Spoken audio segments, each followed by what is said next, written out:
gbọ̀gbọ̀nà kókó èsì gbèjé ǹjọ́míjọ́ kókó mini gbọ̀gbọ̀nà kókó èsì gbèjé jọ̀míjọ́ kókó mini gbọ̀gbọ̀nà kókó èsì gbèjé jọ̀míjọ́ kókó mini gbọ̀gbọ̀nà kókó èsì gbèjé ǹjọ́míjọ́ kókó mini gbọ̀gbọ̀nà kókó èsì gbèjé jọ̀míjọ́ kókó mini gbọ̀gbọ̀nà kókó èsì gbèjé òkókó pẹ̀lú òhàndà àgọ́sí. Mèche mere gbe TBC mere mi kudo egbesi azanji o kudo kande me mi le o nuiwa mi ton do jo amoji sinkan ho bo o me don do polo de ngono ya mi o vava no se pe vito wipo mi po je de fi e kan de kre mi di mo mi amu mo nu eje de ho ado do de te yo su ina ze nu e don bodona ya je kago oh madame Rose Nyano, kudo fifon. Oh ma. Merebe TVZ mele mi kudo kare mi kudo fifon. Tienu konwe sanwa no Victor sekpe empereur Victor sekpe na xude na mi mede no pon mi le bodo. Nu kunde mi no pon mi na nu kun ma ja tin tombe. O kwe mi no mo bono ko kunwa. Walo bono ta tele bono pon mi kwelo e mana vozo ko mi no le me. On xude na hun to kun no le yeme de isi en gaga han kon vodo ma jo ton le bodo ma jo to me mana glele. Mi me dia gewaji mi me de huwaji mi me de beneto mi me de Afrika gbeji todo gbelo me bi pa ko san won Victor sekpe on xude na mi bodo. Alors ganga vodo wa jo don ena remego ena zemi daga. Mi me de kanho bo mamon jroje bo mi de kanho mi nu chako de ko mi don gbe do mi no se awon ajo to bo medina go alona mi bona tunu mena africain le bodo o alileji we mi dona gun bonu yon bo ma o gablo go za won Victor sekpe nzi alo do mero ponya zo zewi de jo chubo nanyo bodo mina tunde ya wa jo mina tumena no vi mi ton de ya ligule bona tun pede mena mere o de awon ajo kan le ejuro sekulisa ojuro nu mesen mi don le ndona mi firo ke mi o de ala mi don me o sin de ala mi don me ndona mi do ko de ala mi don me mo jan jo kon zo de ala mi don me vodun sakpata ayoro wedo vodun to khosu bodo vodun khebio so ati kupo ina wa dagbena do pro mi na le bisesi mi me de kin ko mi zo america re Caraïbe mi de alo fili pepe mi de wo kin ko mi nu mesen le ina wa dagbena mi ina zemi daga achena jegbeza mi noji o ma dagbena karantina mi ozulega bonatina doa ito ko loton do mede we do lele bo mo do awon ajo to mi mana gble ina zedai do dai do to me do lele mo godon o ono kan ola oruwa foto awon ajo le ina polokoda fone gbe do na diga e kana chena rozu amana zimbona bakun ko de me be na zudaga no nanyona we afon bozana kudo amana imede no nyona bo agbeledo imede kin pomi amana imede no nyona bo agbeledo beto de le ka tin bo ra wajo to meja ide bo ele nu nyina kan we yin wana bo no wa to beto zin examen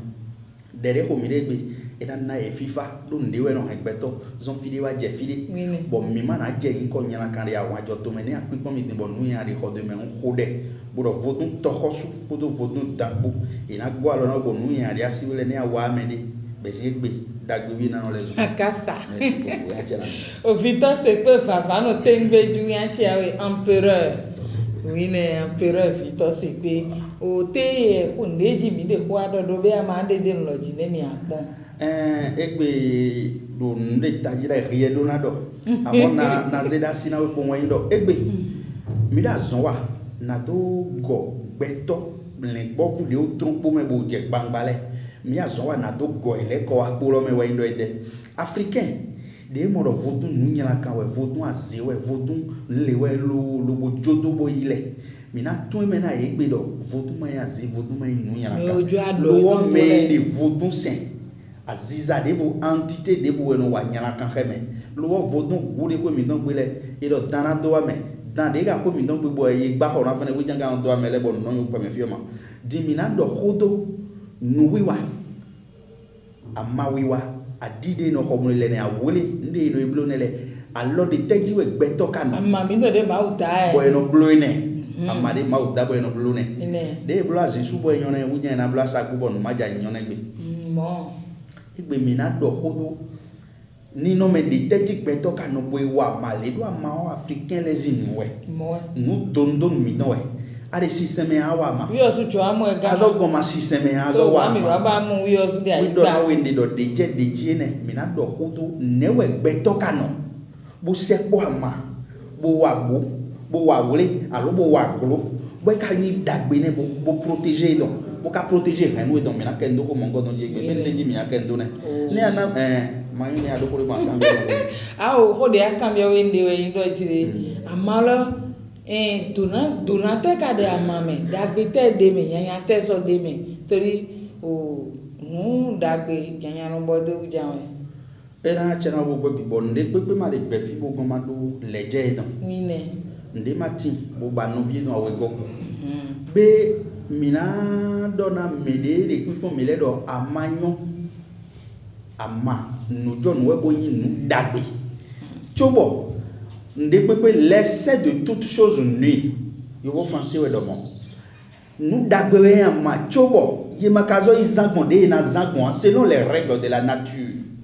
ça peut conduire à l'échec. Yo vo français we do mo nu ye ma zangonde si zangon ama ona ya malono wa dagbe ni mesomo chobo medi yo zan ena wa ena uto zo bondondo vodun avant jo sentole trala yemede do vodun ko pe bono kan c'est les troncs sentole trala dondo e boze gulona yi oh nindo adende na wa ba majawe juru ba jama wa gbe awuli we juru we ba ja awuli wa gbe woden gonde fi wa na wo han dishi awuli di ya ba do e yo ne le di le wi no chilo yemede le pin ko mi dimbo yin wato bono sam bo idwa ma bono jela bono do yo no wa yo le ngwa fi lo na blo politique de déstabilisation abine me yo no déstabiliser bana zimerida ya lo on we 1 million nu jon we mi bana go 1 de plus na ne beto do ko kana ne beto do ko ri tele ne kana ena zama gwa manadine egbedi amano bon WhatsApp leji réseaux sociaux leji amano bon fili le rio de ka maman ngo don na blowe c'est de da wa gbe me gaza maman ngo don bon nyone ya o cambio comme c'est l'autre ne ouais rimede yizia macedo abi yemede no blo amanu yemede no wan we gbele e de tra la jeune de hunsen gbele e de yeme nka don do tra la do ye ozu de kanko nanu kon yivo don wa jo to me don bon yeno des photos ye blo ndi yeno des photos lo do mo zedo nji yesu gada ko to de bo hundo yeno des photos bo zedo nji bon ya jo jaran bon e rio medie amo ando mi ase bo ene machine de blo ya fe machine mo ngo mi ozuga o dure dawe ka za machine mo ngo don e ka fe machine mo ngo be dure dawe e ka gwa made composer lo na duo ka gwa ma oke ya un vodun nu dagbe ama nu dagbe lo de me ko le zangondi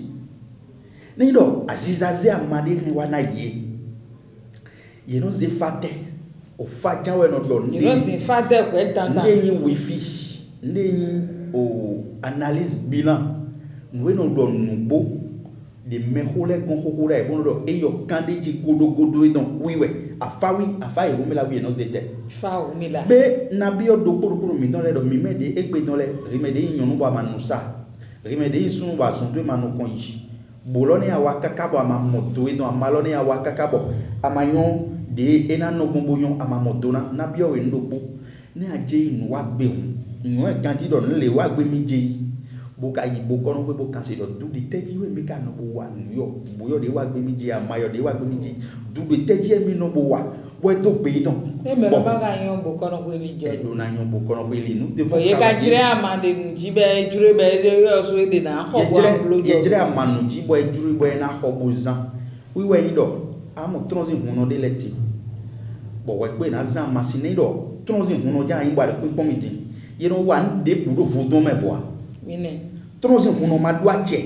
de zo ya zizono de tron me vo ama de zo kwa zono bise na she don kome me ne ya zizono wa we po we na te basin tata leo bona na zizono la ya vodon ko be kase do mini ka so pe bo mi yi meyo no ko be fi bo ni wa gan e konte a mo sous pas mettons de hunto me bon on ne respecte plus ye mazono si nde hudo midene ne gbo wa gare 4 do honboji oh ye gbo wa gare moto ko ma don ta fo de jami o ma o mi ze apako ni do a o mi se ne joda apako do ko mi aro le ko wa eji de ni no me de ya no gba ma marona ya me he wiro jie mina he wulo jija yinde awe manawe yo ngine nde nze akpajere trondon bodo di do awe parce que yino kambi yo amale ngodo mika zambo nuyo ne ma yindo bile ne ayin huno di boy yo amade wa paji amalo ale amalo na zan vlavo ana biyo pome do tonjo afa e o de fina haruko akambi yo mika zan libo nuyo yo rime de ma de vodun de me amaka de pepe me ba zunto we jijawe ndie de wiwa we baji na yi vodun no de we alo na ya mawatore pe buna yi wanu vlavo ne amawatoro no kanfa be amisa do eton ne ajefena hun bi o we do ndi ana bulu je nu kon we do an kanfa bodo yo de wa gbe nka jame ogun ni azun ji we chile mo chile yo avo e no vo me da ole avo e no vo kanfa je nu kon we falo ya ze je nu kon ya kanfa je nu kon ana wa be ko kuna expliquer na bu kon mo do le ku we remito problème le mi do bo kon na e kun dure kan we ji e na mo do dide bilan de ma dide analyse de beno blo toto we do ni abla analyse toto we toto kon kaka ya mo do le we amale ko le ko na jeji bona virus ndi ala ma yawe ile machine de ya jeji oyo bo kono le nyon ko de don de fodu no le nyon ko de don de ne do yemo ne mi no na le we nya ko do e vlavo ne ji wa yo do we nya ko do vlavo ba ma ze ko do boze izan ya do ya le we achi wa mo achi ko do atanti le we be ibo ifebe atanti lo we ojoko to po ne ifebe ne bo le ko wa ndo ide yo nya lo no do be don valavo ti wa de we o asiwe de zon de wu khome we zo bon do ti pon mama ne asiwe de zon gbigble wu khome ne wa ma boze wa iwa wuri ya zo iwa wuri lo 1 million boze wa khome ça de travailler pas ça va pas travailler ya chi e ma jason wa gbe ne aka ifa ko ifa na do wa attention nous les pour ti de khode me yibo idigbo we a o ipo me le do ko le ngodo yibo idobo we a o ma nya o fa wi ara te bon na nwa o le e de mo fa lo de tantan me le gbado we de dudu bio tempo na le nduru le gbadu awunya de aka jo agbeme medole ka ite e ka jo to awya de awa agbeme medole yi fa awya nya yon fa nya kodo ya owo dan le we nya kodo mo vodun le we de ndu bi o le ko de gbe ndu vodun lo wi ai na nduru nya ne ai na nduru vodun abi ai na nduru le gba ba de gba iko etewe na so na wa mama na di ni awa ma we nenu amana di medele zo de bueno do falo no isi come o tuti wa madele tin we madron to tulozi vi fa tu de le tin ba madele tin bo ne jan wana gbeto mo ngodon gbe ama mo ngodon madona biome aworo le nkan ko chi biome nta ndo ajado me bo kan ko chi biome yon ko ri donde ama mo ngodon ti bo marora ne suitu ne de jafale ne gbe ama mo ngodon manwa bio fa zen do me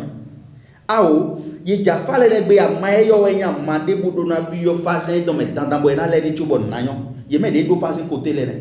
ne amaka do fa aboje inu wa gbe bo ndo abana yinu kon do egbeji mi de kanko bodo jelle ye ni tenpon bo sin vodun awon ajo mi de kanko bodo jelle ye ni tenpon bo yi vodun awon ajo do temeti ta ne mi de kamo ngodon bo mi do na zo khle ali de nya li jo ali bo mi na kun eji bo na yon na mi no zo khle ali do mi egbeji irondo ya iwa bo mi no je don be no tu ino tun kwekpe ri bo tu jo abo kono me ne abana yinu kon sinye gangan no le we no yinu kon nde ma yinu bo no blo à peu près don ne ajoro na yinu kon bo yozo nde blo me le don file yere yozo abana yiga be ton ti ona dewe ben le bison jakon wi no be wizon ben le bi zonto bo je biblo ti peri ne do yo wa ho kaka on blo e do yo wa ho kaka on blo vodun àwọn jozinu abi amazin de ma ndo yeno fomro lozon chechen don ni anozon chechen don aho gidi aho ya dusi aho ya mion aho igodo aho inu kan ro pa joma yon atoro me ni abute so je sin seme ndo polo de ajodu de ndo polo jan azo imo don parce que ama fortune na de ama be wezon jakon ama suivre étape de adona suivre ton na nyoni wele a suivre étape lo rumbe do poro kwa wa gba me fi podo se don po me do poro kwa wa gba me fi podo amae don po mi me de odo jolo valable bu jolo na retourner à la source je vous convie mbaro mini suivre méthode de ko mi de le mi bo kono ko unde ko de mina wa gbe mi do me boutique a mi de ya nde ablo mi de ya ina wa wole mi gbe ya me lo ye ni be si fucking kaji we me de ga de adiablo bo an le bon we do amote bo nyon ne wi e so blobo de amantali ne wi me ne so blobo adio africain le don we adi yovu don Africain les de temps dans les a des beaucoup de non pour mi moyen on a yan des pipi yan n'était oui bien les beaucoup par semaine a dit 1-2 fois par semaine c'est très important aya jowato ya ne aya jowato hiro kono we losa e be hiro kono nsane de adona blogo bo to e dona wa wizi kan ho ngo do hore fi bodo o fa numéro matricule fa de no tene numéro matricule donc de a wa gbe me fi azon de wa gbe me fi segbo me do yo le wi wa gbe aja ne akana blogo bo na garder intact ton âme sœur nous de ya magic monto do ne ya magic monto to le ma do dijo wa ye ma si mo de meleme ande flecho wa sume ma fa ado fene ado adile an le biblo tu pour sume ma do fene était ya magic monto beto ton titan c'est les 4 éléments fondamentaux oui que nous devons réactiver à chaque instant. Il s'agit de l'eau, le feu, la terre et puis l'air. Qui représente les entités comme Vodun Sapata, Vodun Gou et Revioso, le feu, Vodun Torosu et puis Vodun Tan. Vous allez voir que maintenant les Français parce que Beto Soupo de Togo de Bonoya au pont de dans les Yolets. Mais Vodun Revioso Podo Guporopo. Ouais, les vous millions pour les Alamidome. Mais Vodun Torosu ici. Pour les Alamidome, des Horofini. N'est pas que quand on va climat titan naya, amon. Mais au jet, Jeji. Amon, mais trompez Joron et Bleu Vodun Tan. Bon, nous venons de 4 éléments dans l'endemain. Bon, amaka pombo cambio don nemi kana bulu pour réactiver. Parce que c'est des entités, c'est des anges. Ouais. Des compositions quoi dedans. Et toi mais ouais mais pour le c'est mais il faut les encourager, il faut les réactiver à chaque instant. À un moment donné les boy ils ont vivi et non kaka mais à chaque instant va les voir, il ne donne pas. Il m'a me donner, il ne donne pas. Il est conforme au dame l'endroit. Il est me donner mais il faut comment faire glisser les villages pour les milliardaires. Glisser les villages pour les milliardaires, il faut qu'on se pose la question. Il faut que la jeunesse béninoise, la jeunesse africaine se pose 1000 questions de savoir mais qu'est-ce que je dois faire. Aujourd'hui, on va à l'école. On a beaucoup de diplômes dans nos coffres-forts à la maison. Mais ces diplômes ne servent à rien. Ne servent à rien aujourd'hui. Il faut se poser la question de savoir mais qu'est-ce qui ne va pas. Cherchez à réactiver des anges gardiens. C'est très important. Chaque personne debout a 4 anges gardiens qui doivent réactiver à chaque instant.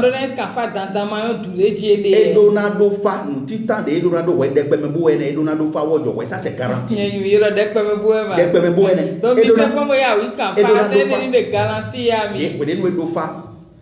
Et nous réactiver âme sœur non. Et une réactivation d'âme sœur. Nous avons donné la réactivation des anges gardiens. Ils ont donné à Mandé les démons. Bonnet Jiwidi à Zanji. Né à Tefa tout délai. Et doit Zandé à donner des bloqués d'eau. À Mandé les débois dans l'ema. Talala, il met des immeubles de faleur. Il n'ont dit encore les non trandia. Donner à Odufa Boudou les bas. À on fili à Kwandi. À Ourondo à Ouroyan, les poules, et non, donc Nabio à Ounole. Ma trompe débat, mais Nabio beaucoup va dans les dos. Mais les Jaffa Tekbe. Moi agmaina yi me aussi bo tefani ye yagma mi blodo pobo enyon e konte unga mi besu poropo bo jeyin azon wa to bo bigble. C'est très important ce que je dis. Mi blodo pobo eyeyin do pobo de kununa mi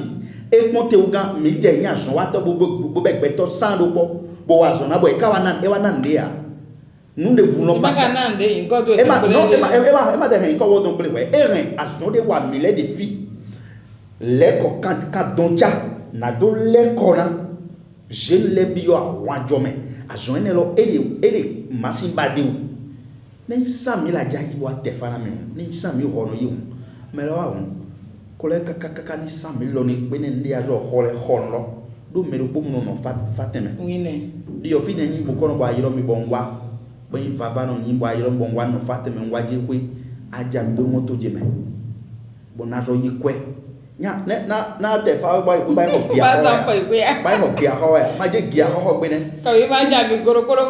là c'est le vavano qui s'en charge Aujourd'hui, le phénomène de l'élément. Et on va commencer par, mais on a des questions posées dans le dit. Bon, bio, tito, mais facette dans les, bon, bio, gasapo, repo, automagetori. Bon, alors, il y a des temps pour nous dire, formation. Entité de l'aider. Bon, formation de la péto. Formation de la péto. Aux femmes, il y a beaucoup de communautés. Mais ne bi moi so no e kon. Nya ne bokoro ewe bi do am bokoro aton vava no aton de fatenten. Ne we bi ne. Ne we bi ne aton do na no e kon. Amo ne me la pe nji jo na bi moi so no funa. Ane do ko do tri gaji rien iro me kai wo ma. Yege. Ah oui mais on est dans il faut comprendre. Mais de là donne moi do kabi be retorno jo moro te fa ne ma. Retorno na te fa. Ante bi fe. Nde manyo ni ma tun do ko me ami. Nja ko mi no ji fe mo. Fama yin de bo. Ils ont bien quoi d'argent de milliards. Mais quand il y a beaucoup de gens qui ont donné, femme a une débat de quoi pour me donner faté oui. Ils ont fait pour beruboa. Et même beaucoup de gens super puissants. Et ho kaka na wen jawe. Fa une débat de dia wa gbe bien mi abia que ma ko no ba te ko jayi. C'est pas face ça. Et il fallait un débat. Voilà ton mais volé no yaki medai. Bon chokoni e na le fani me bo na pe wo weso me de no yoro mi téléphone jimno do empere se pe ne mu mina mo bon te fa je l'ai dit carrément que fa ko téléphone ko ji a to e ji million bo na mi a che o no ga che ji de wi je be ko gbe bo fene e ma se me e ma do fa ti te di kura me le téléphone ji kone c'est bien c'est quoi fa nous très délicat nous respecter nous si bon nous avoir beaucoup les qu'on a e fa il fazi nous il est facile à banal nous yo à moi ta moi ma vie moi j'ai quoi de bon nous mais azel moi j'ai beaucoup de millions nous et ben y gbede ils ont mon WhatsApp dit avec 200 000 avec 300 000 rien il me donne mon WhatsApp dit est très difficile à me faire voter à moins que beaucoup on y moi nous bon donne we do nya ni amon ne mo le 11 c'est do mi ale ndo le jian ni a jete yo mi awa so tu beaucoup no vie donne bleu ni e yin moi we ne. Mais comprenez, donc, mais les deux valeurs, il est vraiment privilégié. Je voudrais dire à nos sœurs, à nos jeunes sœurs, à nos jeunes frères, à nos grands frères et grandes sœurs, que il y a un manouato yo, tajiwe di bena wan. Amo yeni cambio do noue wa benije yo, nous ka sobia. Noue wa benije do nous timbo. Quand flamen, quand tu bien de wa to khire khire le nyang basa, nous tim. Bon, o sei da we wa peme yo, e no gomo ke a. Bon, amanu wa to ka da manna wa nu we yo. E yo dia wa gon don dia don no ye blo we e ma do we pe na. Mais we do ignorance me nu ti wa han na ize. Bona si a pe. Bon, e na jinevo. A fa e rumila. Nu me se mi don le. Ni ma dike na mi ne mi ni jete mo ngodo me. Be, ki me de pe mi din dia na blo we do e den de pe dia na wa pe de me fio. O fa we ni ndi ji mi na gbon na yon mi me de o do ton de kwe mi don gbele mi me do da li jande no kan nkwe bi o ino kan bi o de kwe mi don gbele aro do ko mi don mele mi he mi na kan bi ali jan mi don le business dana do fa jan na te a yi he na kan bi ali jan me no o ne ano kwa mi bwa yon yo de blo gbe nje ye nka blo be he da gbe bana mi a ene o to so gbe to su pono do ami de fide no mo émission le bodo c'est que mi doit di do les besoins a wole no do le mi do besoin don ndi alo le bo ko no fomo no 6 heures bien mi do besoin don ne ka do ojoro no do ai do ko e don we azon de medio de ne mano bo azon na me ma do ma bo don bo azon yin o awo no popo jo wa to a ndo a che no ba azon ni me a lo ndo a che de na do nde nu wa he yo nu le we de mi sa vodion et no te le nka de angel les côtés nous e yo do réactivation des anges gardiens ndo côté ne mais nda che le di bo me o si wa tro di me ya do ngo da do fine wa iba ize no bla beaucoup lo il faut confectionner les choses adande blo no da lo to eji ni lo to etiti e blo nwe mais c'est le de bono wa ogun bon moi blo do frère ni a blo do frère dai bono ze ni media bono ze moi je ne suis pas dedans mais le propos est ni na de do c'est pourquoi je leur demande pardon que nous dit vous êtes à fibona do clé a lo ni me do kun de ton falavo e ka ndo tantan sekpe je ina mo bon na yon a me de gbe fafa no me le mi de e ma fafa no tata me ni jowa non mi ton kulu no le o mi da zowa boni nu kon yi ton ni tin yi lo suni wa de yi ni wa lo de yin wa lo boni do ye yi so bo le ko wa igon e na ndo me yo we so bon do ti le nu ba mi de pon jane do africain support bobo africain support saidon do e ma nyo ali don beto me wi support saidon do e nyo ali don no do fi no do tegbe amazo yi Israel di boy gba na Israel di file do Jesu ne amazo yi Arabie Saoudite ma gbe na Arab le do maube une en Afrique normalement rimede jeune beaucoup comme on utilise les Zizawi les Ndevoa pour les Zizawi bon ajo don nous voulons faire voir, nous voulons faire reconnaître aux Africains les origines. L'origine. Nous tomidons, mais dans africain, mais c'est vaudou. Vous ne pouvez pas ignorer vaudou. Vous ne pouvez pas.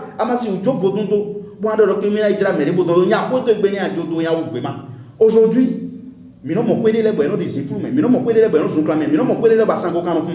parce que dans cette maison, il y a le vaudou, mais depuis que Tron est venu là, vaudou de les débats. À Manoua Toré, les gens riposter, vous rivaliser contre nous. Pourquoi vous ne voulez pas faire des efforts? Mais nous, on est des jeunes et pourtant on s'est lancé dedans. C'est le sacrifice. Mais aujourd'hui, le sacrifice, il faut qu'on dise aux Occidentaux que nous sommes capables. C'est notre religion, c'est notre culture. Nous sommes d'accord, nous sommes prêts pour l'assumer. Mais misé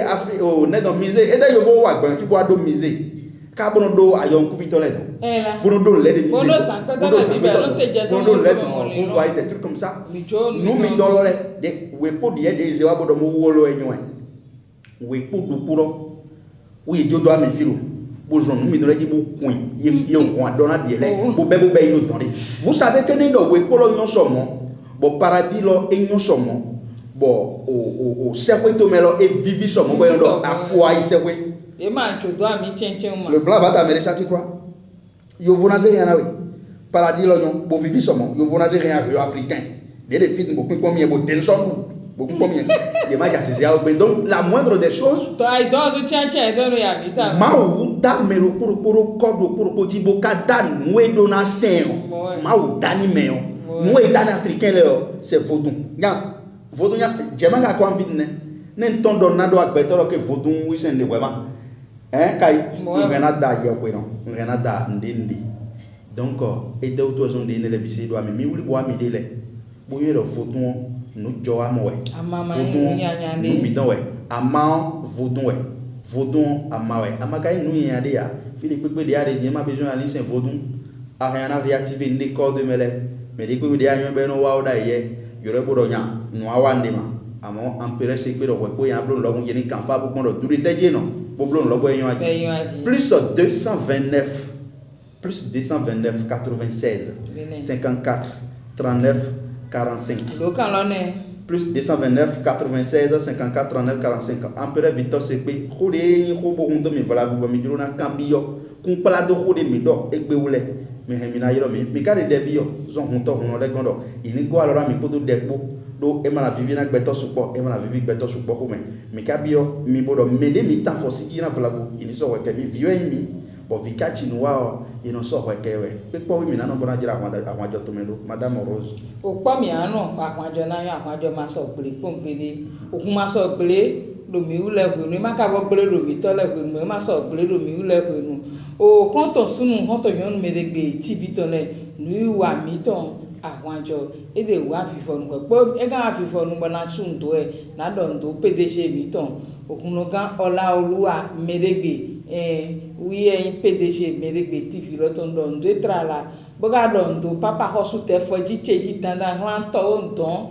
we tronsin kan bo pache bo ku asatara bi ko datlo to gbe ne trala o meche medegbe tv ton le egbe ton mi ase dijo fine me kudo mo je mi.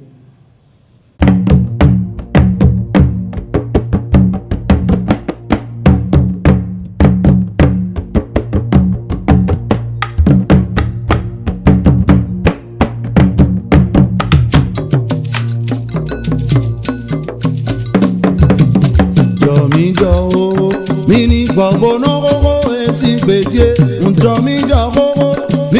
gbọ̀bọ̀nà kókó èsì gbèjì jọ mi jọ o mi ní gbọ̀bọ̀nà kókó èsì gbèjì jọ mi jọ o mi ní gbọ̀bọ̀nà kókó èsì gbèjì jọ mi jọ kókó mi ní gbọ̀bọ̀nà kókó èsì gbèjì jọ mi jọ o mi ní gbọ̀bọ̀nà kókó èsì gbèjì òkókó wẹnu òhàndà àbọ̀.